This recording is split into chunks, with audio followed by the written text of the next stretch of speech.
Les pido mil disculpas por este inconveniente tecnológico. Eh, voy a tratar de que no vuelva a suceder. Tengo que mandar a resetear esta máquina para que me funcione.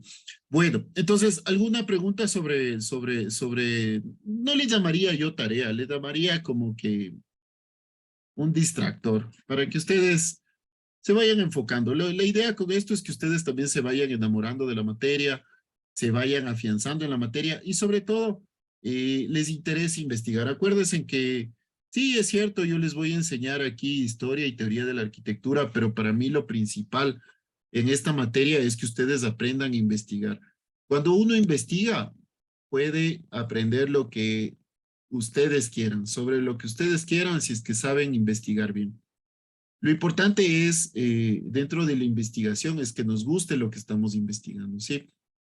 Entonces, lo importante es que nos guste lo que estamos investigando y sobre todo que nos interese, ¿sí? El video que les voy a mandar es solo eso, es un pequeñísimo documental.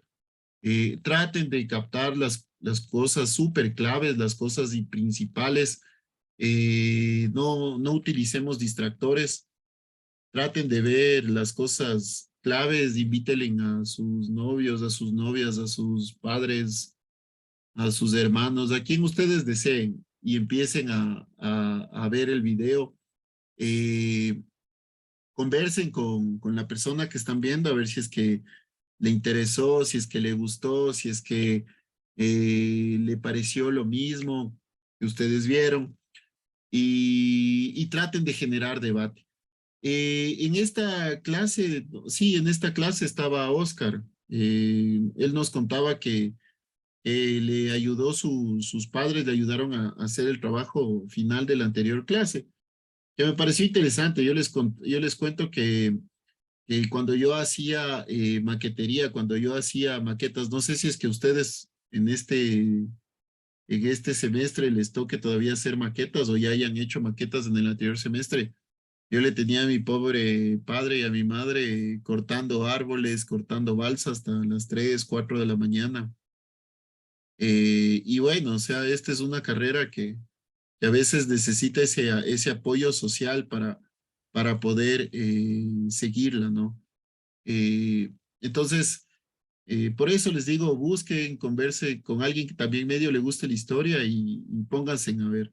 Seguro les va a dar una buena retroalimentación, seguro van a coger algunas ideas que tal vez ustedes no las vieron y traten de generar debate, ¿no?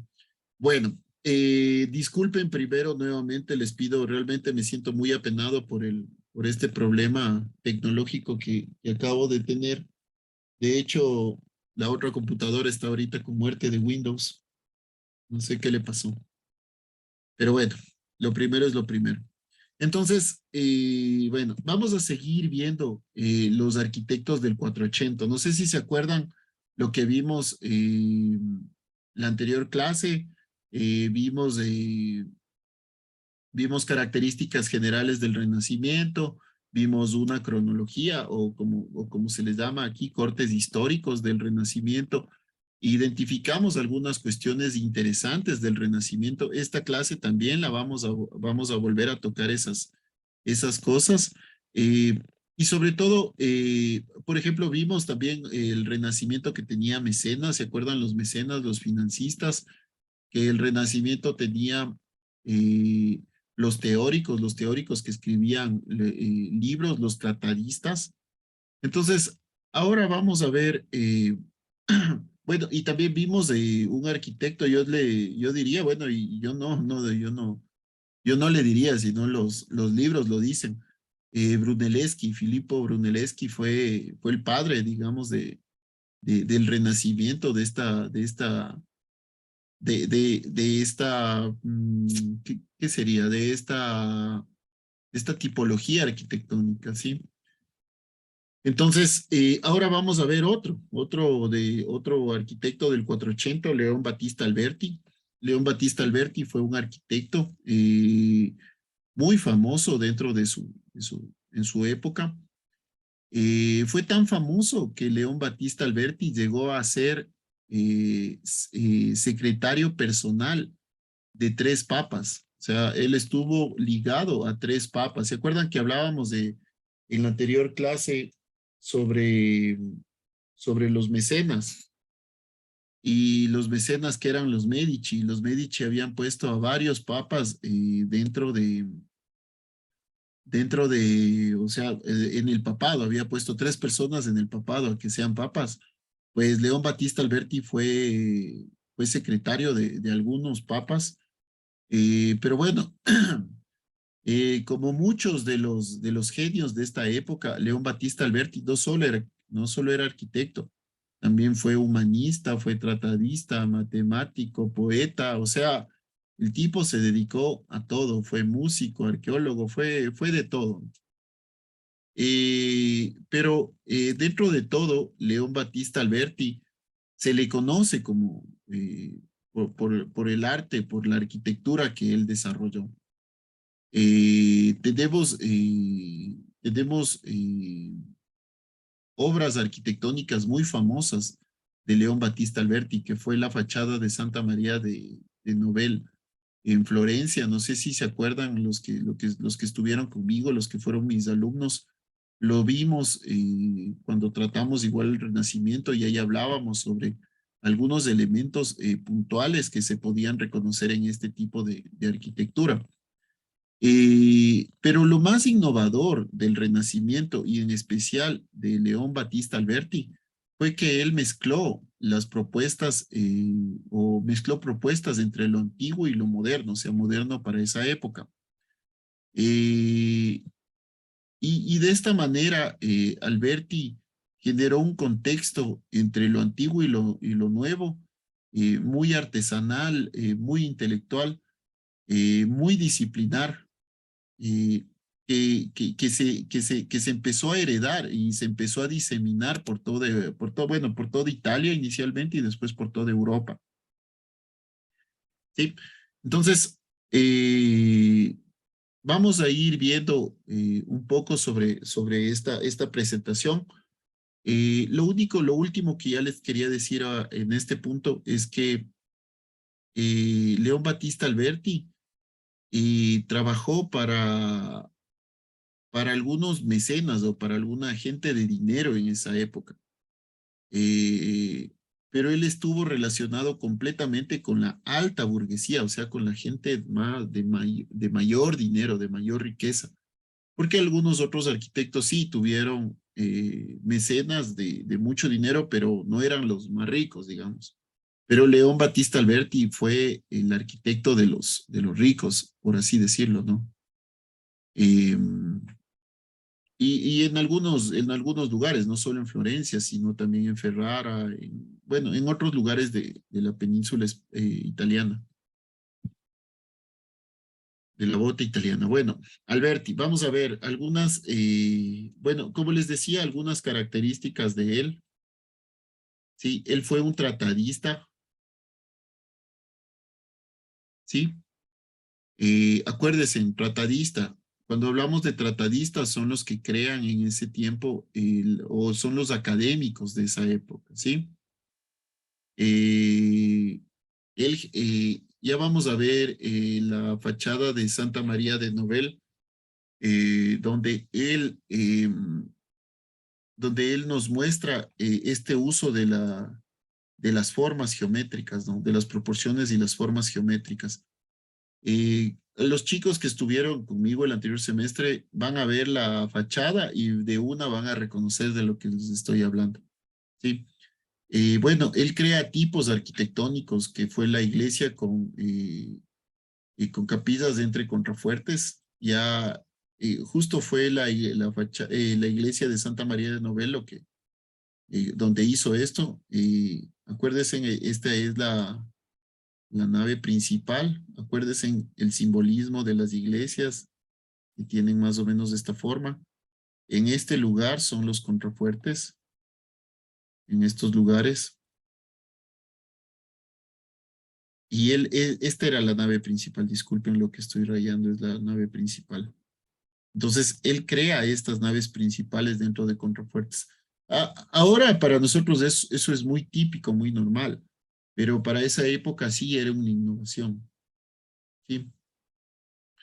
Él utiliza mucho los elementos arquitectónicos más allá de Brunelleschi, ¿no? O sea, Brunelleschi los utiliza, pero él los utiliza con mucha más fuerza. Acuérdese de lo clásico, de la arquitectura clásica de la antigua Roma. Él utiliza con más fuerza. Bueno, sus principales obras que las vamos a ver aquí es de la fachada de Santa María de Novella en Florencia, el templo maletesiano, este fue hecho para una familia, la iglesia de San Andrés de Mantua, creo que fue el hecho para una familia Mantua, y el palacio Rucellai de Florencia. Sí, bueno, ya lo vamos a ver. Bueno, acuérdense que alguna vez yo les mostraba a mis alumnos del semestre pasado cómo León Battista Alberti utilizó también la regla o el número áureo. No sé si ustedes se acuerdan, ¿no? Cómo utilizaba el número áureo en sus propuestas arquitectónicas. Eh, para la próxima clase les voy a traer esos slides, esas esas presentaciones donde se podía ver aquí cómo se utilizaba el número áureo en estos elementos. Sí.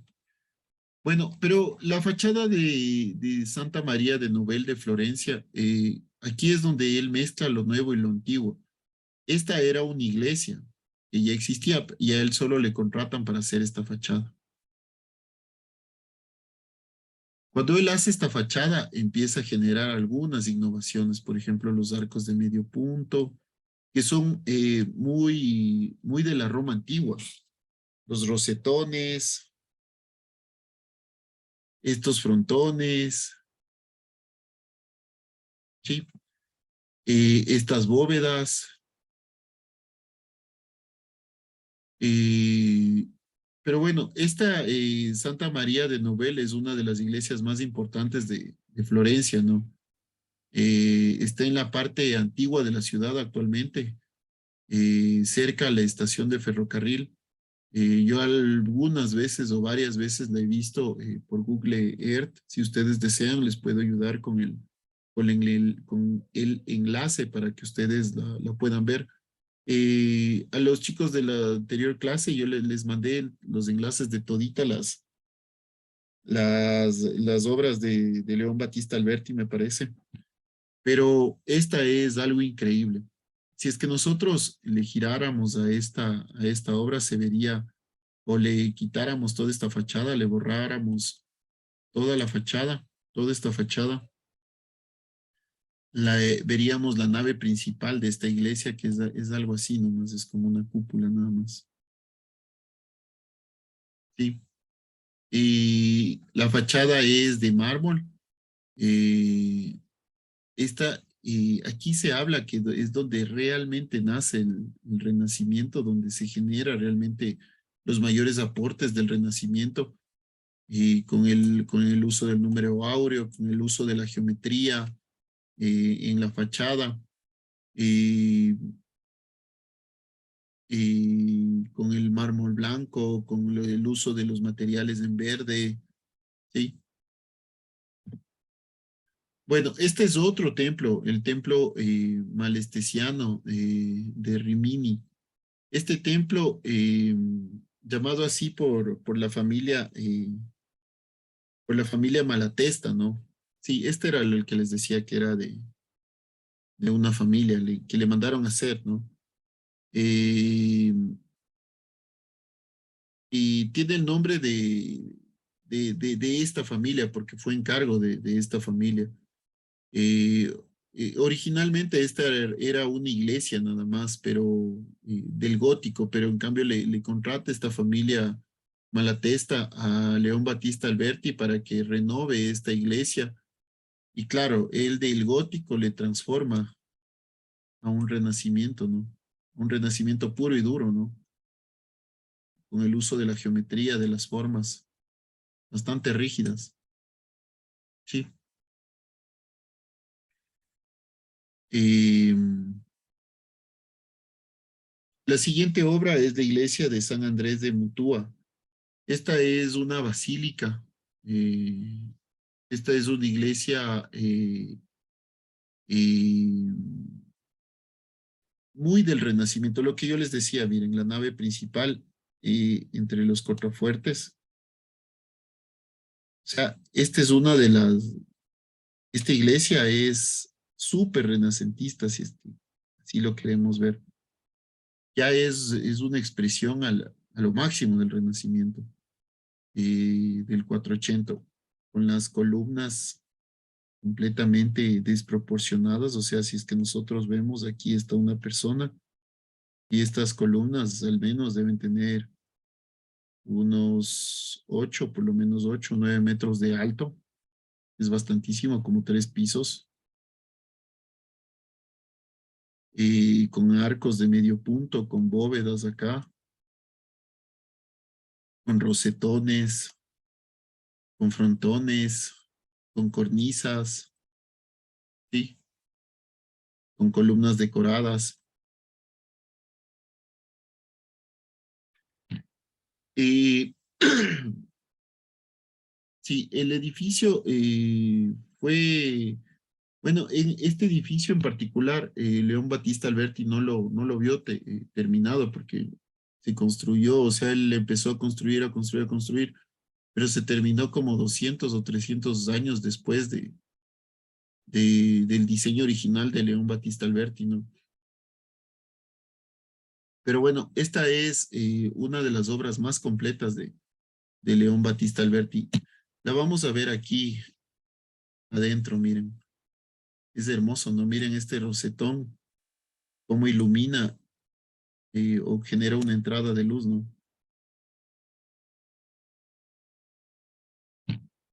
El propósito de este edificio fue albergar a los fieles y sobre todo a los peregrinos que venían a la, mm, a la ascensión de Cristo, sí, a la ascensión de Cristo. Eh, Sin embargo, actualmente esta iglesia está muy bien conservada.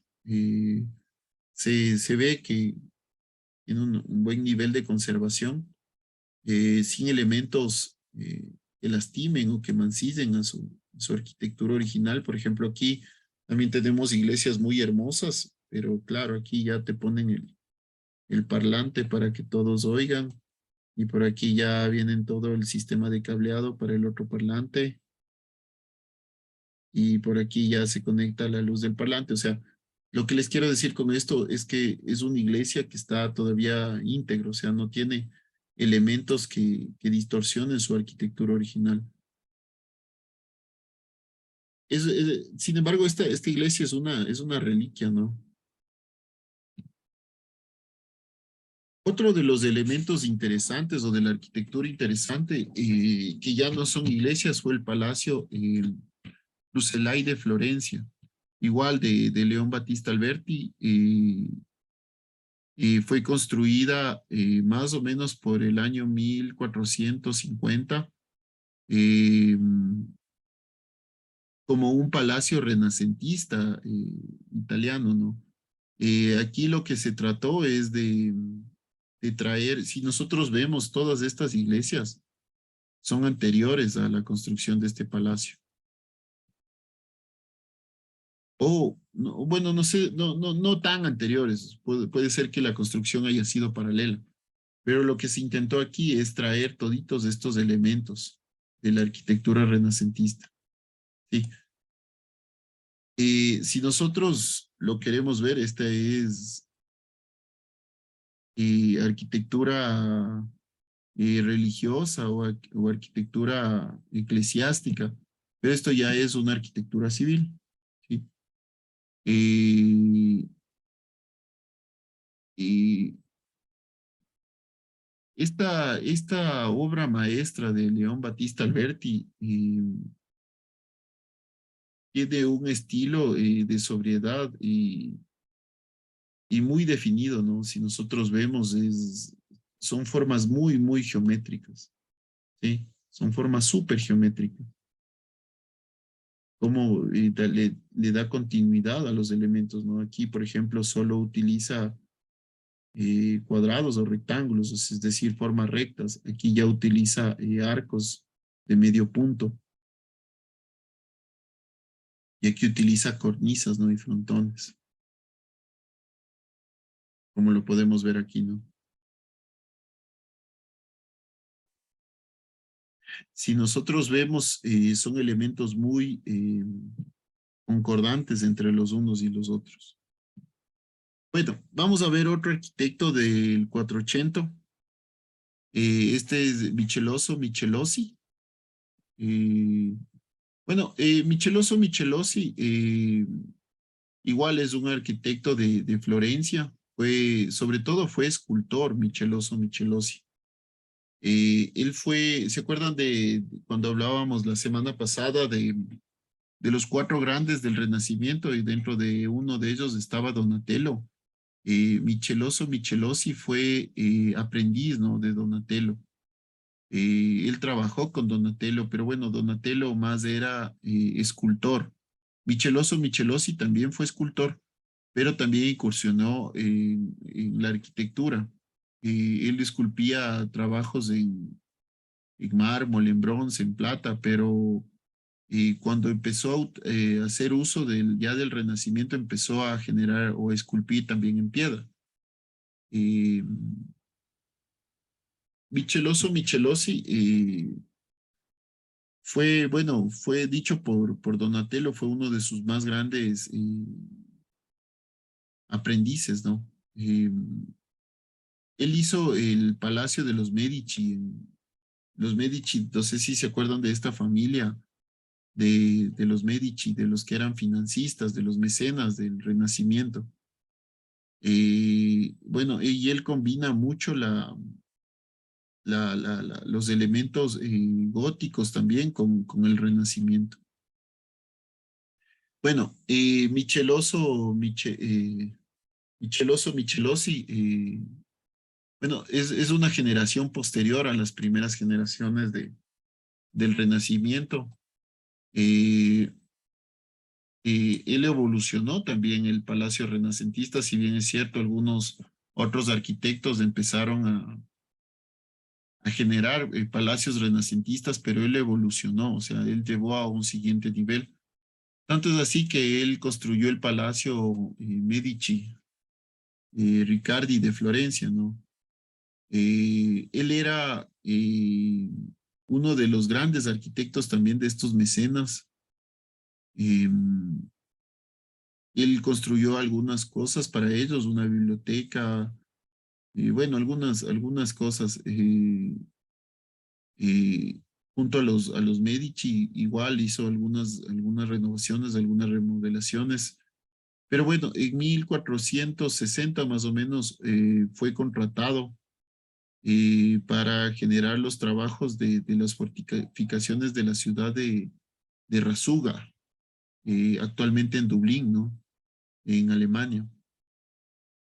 Eh, sí, vamos a ver ahorita el Palacio Medici Riccardi de Florencia.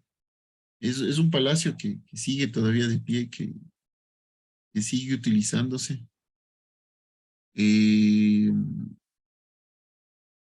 es, eh, es utilizado actualmente todavía.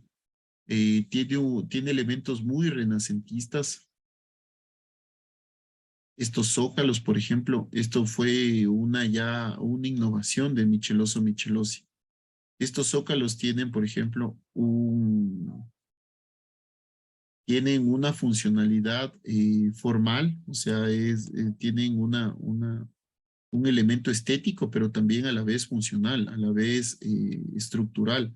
Esto ayuda a sostener los arcos, ¿no? Y también el peso de toda esta estructura, estos zócalos. Sí, bueno, la tradición florentina para ese tiempo es que que exista un patio interior, ¿no? Al interior de los palacios. Y bueno, él siguió con esa tradición. Como vimos en la anterior, en la anterior clase, Brunelleschi, cómo hacía el uso de los patios interiores y cómo estos forman cuerpos, ¿no? Aquí vemos algunos otros elementos del Palacio Riccardi Medici. Medici Riccardi, perdón. Podemos ver aquí, ¿no? Que esta fachada está dividida en tres plantas. Tienen diferentes tratamientos, yo diría, cada planta. Diferentes tratamientos. Por ejemplo, esta tiene una altura diferente a esta. ¿Sí? Eh, eh, Está muy jerarquizado, bien jerarquizado el ingreso.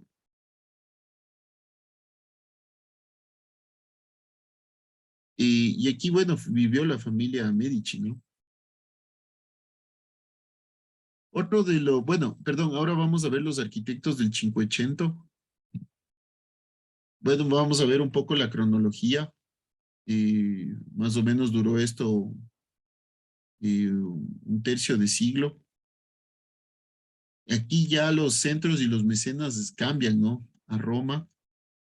Las características siguen siendo el clasicismo, o sea, la Roma antigua, plantas centralizadas y cúpulas, decoración mediante elementos arquitectónicos y clásicos, la monumentalidad, eh, la combinación de frontones triangulares y semicirculares. Aquí ya aparecen la combinación de frontones también semicirculares, el equilibrio y la proporción. Y aquí los grandes arquitectos son Bramante, Sangallo y Miguel Ángel. Sangallo y Miguel Ángel. Vamos a ver Donato Angelo Bramante. Donato Di Angelo Bramante, que fue Bramante fue más que un arquitecto también, como los anteriores. No solo fue arquitecto, también fue pintor, fue escultor, pero él ya es de Milán, ¿no? Pero en Roma se generan sus obras más grandes. Y aquí aparece su más grande obra, yo diría la más grande obra del Renacimiento, que es la Basílica de San Pedro, donde actualmente vive el Papa, ¿no? Él tuvo una formación del 480, o sea, él se formó con los arquitectos del 480, pero él revolucionó el estilo. Él cambió muchas cosas del estilo.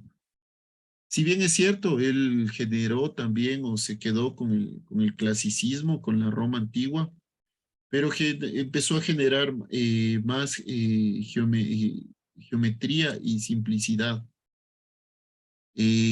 Su obra más grande, sí, yo diría, la obra más grande del Renacimiento fue la iglesia de San Pedro del Vaticano, en base a una cruz griega, y el Tempieto de San Pietro in Montorio.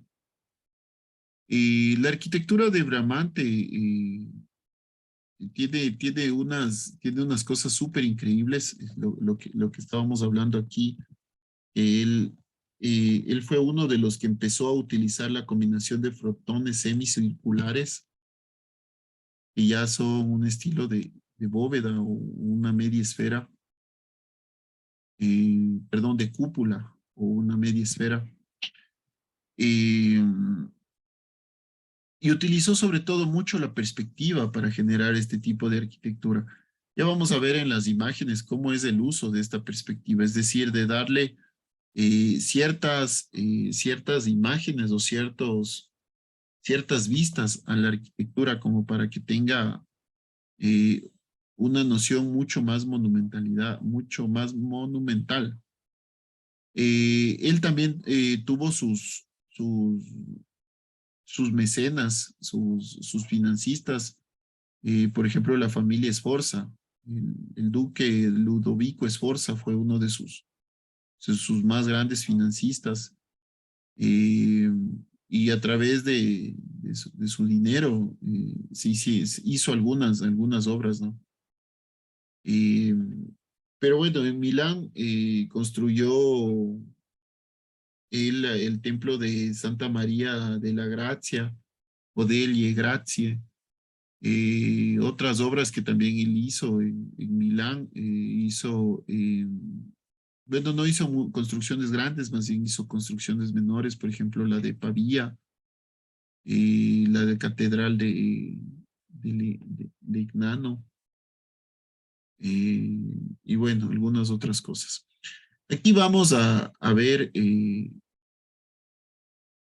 la arquitectura de él, ¿no? Perdón, una última cosa que les quería decir. El, la arquitectura de Bramante, por ejemplo, en el templo de San Pietro de Montorio, o sea, no es arquitectura, eh, no son obras tan grandes, ¿no? Pero aquí podemos ver en este elemento la singularidad de Bramante, ¿no? Cómo utiliza ya elementos curvos o elementos eh, más sobrios, ¿no? Lo que decíamos, los frontones circulares, las columnas más limpias también, las cúpulas. Esto sirvió, en cambio, si es que nosotros vemos estos elementos son los mismos del barroco. O sea, después esto ya evolucionó en el barroco. Sí. El templo de San Pietro y Montorio fue realizado más o menos a inicios del siglo de XVI. eh, y fue una especie de prueba, digámoslo así, ¿no? El que le hicieron a Bramante. Y aquí es lo que yo les digo, cómo es el uso de la perspectiva. Él utiliza, si nosotros vemos, estamos entrando por alguna bóveda, y él utiliza mucho la perspectiva para generar este elemento.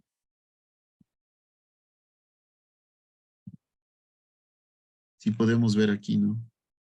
Esta es una sección y esta es una perspectiva del elemento.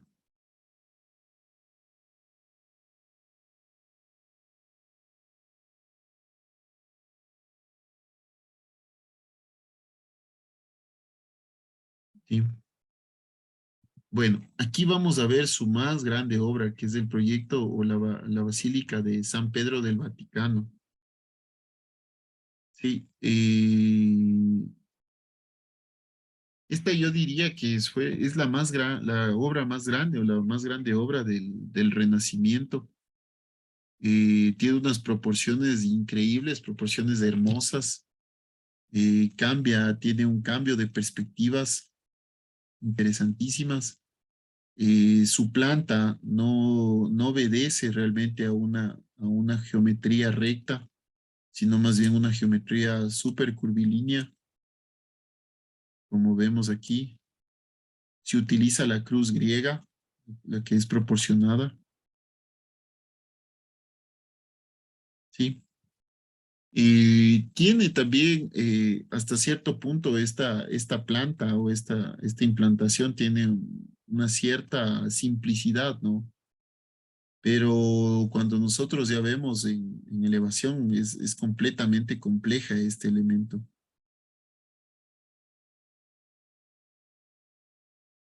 Y, o sea, Bramante fue un tipo súper, súper revolucionario. Bueno, vamos a ver otro arquitecto del Cinquecento, Antonio de Sangallo el Joven, o bueno, él se llamaba Antonio Cordigliani, pero más conocido como Antonio da Sangallo el Joven. Es un arquitecto del Cinquecento.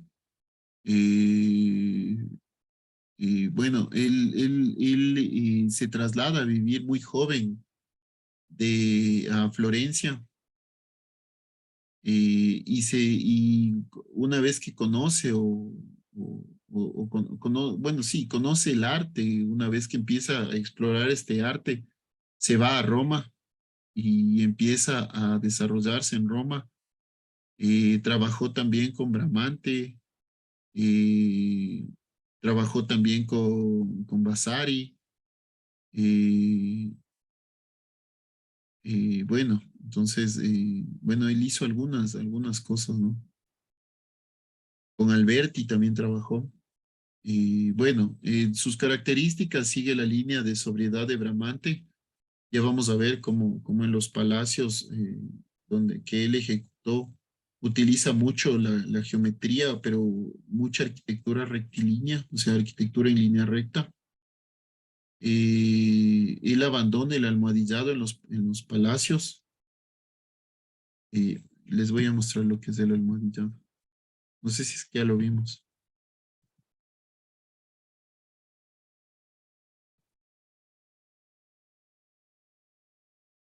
Estos elementos que parecen almohadillas, ¿no? Abandona mucho este almohadillado en los palacios y sus elementos son más sobrios, digamos, su arquitectura es más sobria, más recta, más plana, ¿sí? Y utiliza mucho la alternancia de frontones y superposición de órdenes. Sus principales obras fue el Palacio Farnesio en Roma y continúa, sí, él termina la Basílica de San Pedro, esta basílica que Bramante empezó a construir, ¿no? Él la termina. Claro, no es como ahora que las obras las hacemos en 3, 4 años. Antes duraban 100, 120 años la construcción. Bueno, entonces, como les decía, es de arquitectura mucho más plana, ¿sí? Utiliza, por ejemplo, esta alternancia entre frontones curvilíneos, rectilíneos o triangulares y circulares o semicirculares. Pero nosotros, si es que ya vemos, cuando vemos este tipo de palacios, ya empezamos a ver tintes barrocos, ¿no? Tintes súper barrocos. Por ejemplo, este elemento ultra decorado. Sí. Eh, Aunque son elementos muy armónicos, ¿no? También. Eh, Vamos a ver, por ejemplo, igual él hizo el Palacio Farnesio en Roma. Eh, este Palacio Farnesio es de Alejandro Farnesio, me parece. Era un señor que fue papa y compró un palacio y le contrata a Sangallo para que lo readecue. Eh, y bueno, él no termina de ver este palacio, pero lo termina Miguel Ángel. Miguel Ángel, el arquitecto que lo vamos a ver a continuación. Entonces, Miguel Ángel o Michelangelo Buonarroti eh, es uno de los arquitectos igual más famosos del Cinquecento, del Renacimiento.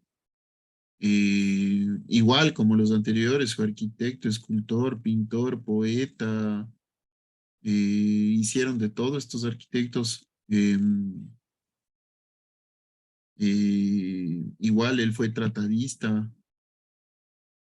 Bueno, grandes efectos espaciales es lo que le gustaba generar a Miguel Ángel. Eh, Él empieza a iniciar el manierismo, ya lo vamos a ver más adelante el manierismo, pero ya es un renacimiento tardío que ya evoluciona o se cambia ya a un barroco. Transforma elementos y normas clásicas. Su principal, o sus principales obras también fue, sí, también Miguel Ángel, pero Miguel Ángel ya hace la cúpula nada más de la iglesia de San Pedro. Bramante le inicia, San Gallo continúa y Miguel Ángel hace la cúpula. Eh, También hace la escalera de la biblioteca de Laurentiana en Florencia, la sacristía de San Lorenzo en Florencia, integra la arquitectura y la escultura. De hecho, Miguel Ángel es escultor. Él, no sé si se acuerdan, él hizo el David de Miguel Ángel, este hombre con torso, bueno, con cuerpo desnudo. También hace la Plaza del Capitolio en Roma, con una planta trapezoidal, ¿no? Bueno, esta es la iglesia de San Pedro, o la Basílica de San Pedro. Él hace la cúpula, la parte más importante de esto. Él hace la cúpula. Y él pinta también la cúpula por debajo, la cúpula central. Em, pero sí, la cúpula es el evento más importante y predominante de esta iglesia, pero lo más hermoso es los murales internos de esta cúpula que son hechos por Miguel Ángel, ¿no? Em, Vamos a ver aquí este elemento, es la cúpula, lo que hace Miguel Ángel. Hay que tomar en cuenta que, como les decía, estas iglesias, estas construcciones, no es que como ahora que construimos súper rápido, sino tomaban muchos años, muchas veces siglos en construirse. De hecho, no sé si recuerdan los chicos de, por ejemplo, la iglesia de la Sagrada Familia de Barcelona, que hasta ahora no se termina ya 200 años después y no se termina de construir. Eh, pero bueno, ya, aquí podemos ver la cúpula, ¿no? Con estos elementos decorados.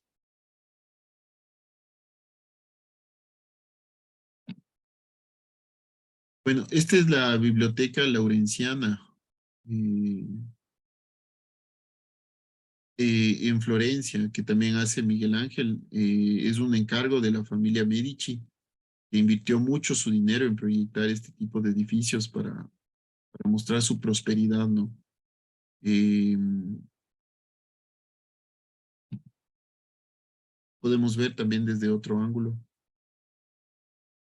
Hermoso, ¿no?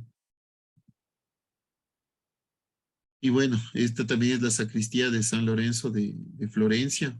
Es uno de los más grandes artistas del Renacimiento, la que hizo, o sea, él no solo hizo la parte arquitectónica, sino también la parte de esculturas. Él esculpió y pintó todo, ¿no? Eh, eh, Increíble, ¿no? Él hizo, se encargó de todos los detalles aquí, acá. Una de también de las más grandes obras de Miguel Ángel y es la plaza de Campidoglio.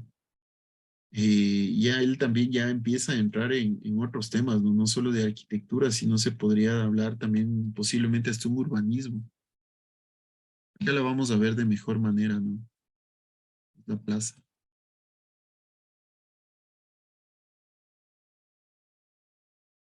Sí. Bueno, chicos, esta fue la presentación de los arquitectos del 480. Como les decía, les voy a pedir que por favor me ayuden. Yo les voy a enviar un enlace para que ustedes puedan ver un pequeño video y a partir de eso hagan un mapa mental. Igual, si es que tienen cualquier duda o cualquier inquietud, estoy dispuesto a resolverla, lo que requieran, estoy a las órdenes. Me avisan, bueno, les comento que yo mañana estaré por Santo Domingo. Igual, cualquier cuestión necesitan, con el mayor de los gustos, yo podría hasta acercarme a la universidad sin problema. Eso fue todo. No sé si alguien tiene alguna pregunta, alguna inquietud.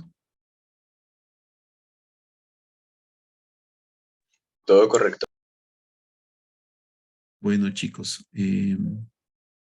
bueno, entonces nos veríamos de hoy en 8, ¿no? Nuevamente les pido 1000 disculpas por el problema con el computador. Realmente me siento muy apenado, pero no se preocupen, de cualquier manera les recompenso posiblemente la siguiente semana. Les mando un abrazo, se los quiere mucho y cuídense, que tengan un excelente feriado. Ya, que hasta Disfrute el luego. feriado, profe. Pase Nos buena vemos, noche, muchachos. Lisa. Profe, cuídese. Hasta luego.